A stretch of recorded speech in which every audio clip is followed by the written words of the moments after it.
ஆண்டவரும் இரட்சகருமாக இயேசு கிறிஸ்துவின் இனிய நாமத்தில் உங்கள் யாவருக்கும் அன்பின் வாழ்த்துக்களை தெரிவித்துக் கொள்கிறேன். அருமையான தேவ பிள்ளைகளே, இந்த பரிசுத்தமான ஓய்வு நாளில் புதிய நாள் புதிய நம்பிக்கை தின தியானத்தின் மூலமாய் உங்களை சந்திப்பதில் நான் மிகுந்த மகிழ்ச்சி அடைகிறேன். அல்லேலூயா. இந்த ஓய்வு நாளை கூட கர்த்தர் நமக்கு சொல்லுகிற வார்த்தை என்ன?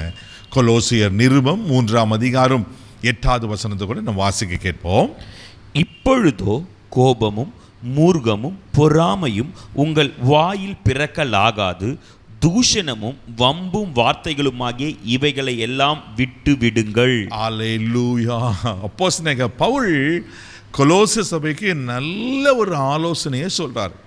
என்ன ஆலோசனை சொல்றாருனாக்கா, இப்பொழுதோ கோபமும் மூர்க்கமும் பொறாமையும் உங்கள் வாயிலிருந்து பிறக்கலாகாத தூஷணமும் வம்பும் வார்த்தைகளுமாகி இவை எல்லாத்தையும் விட்டுடுங்க. ஒரு பெரிய பட்டியலை கொடுக்குறாரு பாருங்க.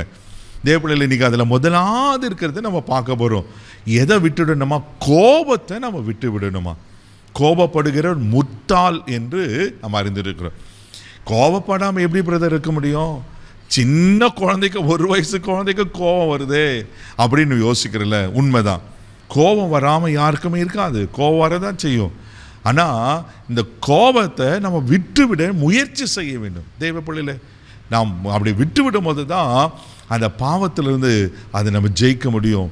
அந்த கெட்ட சுபாவத்திலிருந்து நம்ம ஜெயிக்க முடியும். அல்லேலூயா. இன்னைக்கு இந்த கோபத்தினால எத்தனை விதமான பயங்கரமான காரியங்களை மறிந்திருக்கிறோம். அந்த ஒரு நிமிஷம், அந்த ஒரு நொடி கோபப்பட்டதுனால எத்தனை பேர் சிறைச்சாலைக்குள்ளே இருக்கிறாங்க. அந்த ஒரு நொடி கோபப்பட்டதுனால எத்தனை பேர் உறவுகளை பிரிந்திருக்காங்க. தேவப்பிள்ளையில எவ்வளோ பயங்கரமான ஒரு சுவாபம் இல்லை. இன்னைக்கு ஆண்டவர் சொல்றாரு, அந்த கோபத்தை விட்டு விடு.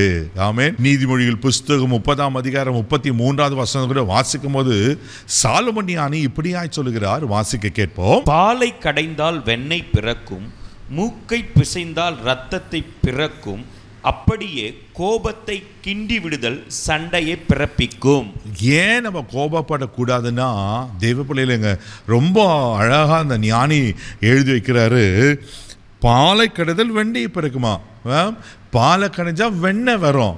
அது மாத்திரமல்ல, மூக்கை பிசைந்தால் ரத்தத்தை, மூக்கை நல்லா போட்டு தேய்ச்சி ரத்தம் வரும். அதே போலதான் அப்படியே கோபத்தை கிண்டி விடுதல் சண்டையை பிறப்பிக்கும். தேவ பிள்ளையே, எவ்வளோ பயங்கரமாக இருக்குது பாருங்களேன். நான் கோபப்பட்டா வீணான பிரச்சனை, சண்டை தான் வரும். ஒருத்தருக்கு ஒரு விரோதமான காரியங்கள் வரும். அப்போ இந்த கோபத்தை விட்டு விடுங்கள் என்று அப்போஸ்தலனாகிய பவுல் கொலோசியருக்கு சொல்றது போல, இன்னைக்கு பரிசுத்த ஆவியானவர் இந்த ஓய்வினால் நமக்கு கொடுக்கிற ஆலோசனை என்னன்னா, கோபப்படாதீங்க. ஹல்லேலூயா. நீதிமொழிகள் புஸ்தகம் 17 கூட வாசிக்கும் போது இப்படியா சொல்லப்பட்டிருக்கு. வாசிக்க கேட்போம். சண்டையின் ஆரம்பம் மதகை திறந்து விடுகிறது போல் இருக்கும், ஆதலால் விவாதம் எழும்பும் முன்னே அதை விட்டுவிடு. ஆமென். விவாதம் எழும்பும் முன்னே அதை விட்டுவிடு. வீணான ஆர்கியூமெண்ட்ஸ் வருதா, கோபம் வர்றது போல இருக்கா, அதை விட்டுட்டு அங்கேருந்து அந்த இடத்த விட்டு நம்ம போயிருதான் நல்லது. அப்போது தேவ பிள்ளையில கோபத்தை விட்டு விடுங்கள் ஆலோசனையாக இந்த ஓய்வு நாள கர்த்தர் நமக்கு கொடுக்குறார். ஒரு கோவப்படுறீங்களா? உங்களுக்கு அடிக்கடி கோபம் எரிச்சல் வருமா? இன்றைக்கி ஆவியானவர்களை ஒப்பு கொடுங்க. எனக்கு பலப்படுத்துங்க ஆண்டவரே, இந்த காரியத்தில் எனக்கு ஒரு விடுதலையை தாங்க ஆண்டவரே. நீங்கள் கேட்கும்போது நிச்சயமாய் கர்த்தர் பலனை தர உண்மையில் இருக்கிறார். அதே நீதிமொழிகள் 19 கூட வாசிக்கும் போது இப்படியா சொல்லப்பட்டிருக்கு. வாசிக்க கேட்போம். மனுஷனுடைய விவேகம் அவன் கோபத்தை அடக்கும், குற்றத்தை மன்னிப்பது அவனுக்கு மகிமை. மனுஷனுடைய விவேகம் அவன் கோபத்தை அடக்குமா? அப்போ நம்ம கொஞ்சம் ஞானமா விவேகமா புத்தியா நடந்து கொண்டுன்னு வச்சுங்களேன், அந்த இடத்துல கோபம் வேற வராது. கோபப்படுறதுக்கு வேண்டிய சூழ்நிலைகள் மாறும். அது மாத்திரம் எனக்கு சொல்லப்பட்டிருக்கு, குற்றத்தை மன்னிப்பது அவனுக்கு மகிமையா இருக்குமா? ஏன் நம்ம கோபம் வருது? நம்மளுக்கு மற்றவங்களை மன்னிக்க முடியாத காரணங்கள் தானே கோபம் அதிகமாகிறது. தேவப்பிள்ளையில அப்போ கொஞ்சம் ஞானமாக நடந்து கொள்ளலாம். கர்த்தருக்கு பயப்படுதலே ஞானத்தின் ஆரம்பம். அப்போ நான் அவருக்கு பயந்து இருக்கும்போது நான் அவரை போல மாறுவேன். கோபப்படுறது, கெட்ட காரியங்கள்லாம், இந்த குணாதிசயங்களை நம்மளை விட்டு விலகும். கர்த்தர் நம்மளுக்கு செய்ய உதவி செய்வார். கண்களை முடி ஜபிக்கலாம். அன்பு தகப்பனே, உமக்கு நன்றி சொல்லி துதிக்கிறோம், ஸ்தோத்திரப்பா.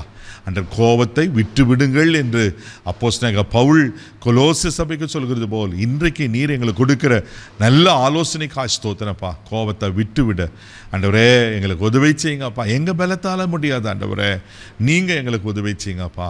யாருக்கெல்லாம் அப்படி கோபம் ஆண்டவரே ஒரு பெரிய மலை போல இருக்குமானா இன்னைக்கு இயேசுவின் நாமத்தில் அது பனி போல மறைந்து போகும்படியே நான் ஜெபிக்கிறேன்ப்பா. கிருபைக்கு ஒப்புக்கொடு. ஞானமாய் விவேகமாய் நடந்து கொள்ள உதவிச்சு ஆசீர்வதி. ஒருவருக்கு ஒரு மன்னித்து ஏற்றுக்கொள்ள உதவிச்சு கிருபைக்கு ஒப்பு கொடுக்குற இயேசுவின் மூலம் ஜெபம் கேளும் பிதாவே, ஆமென். கோபப்படாதீங்க, கர்த்தர் உங்களை பாதுகாப்பார். God bless you.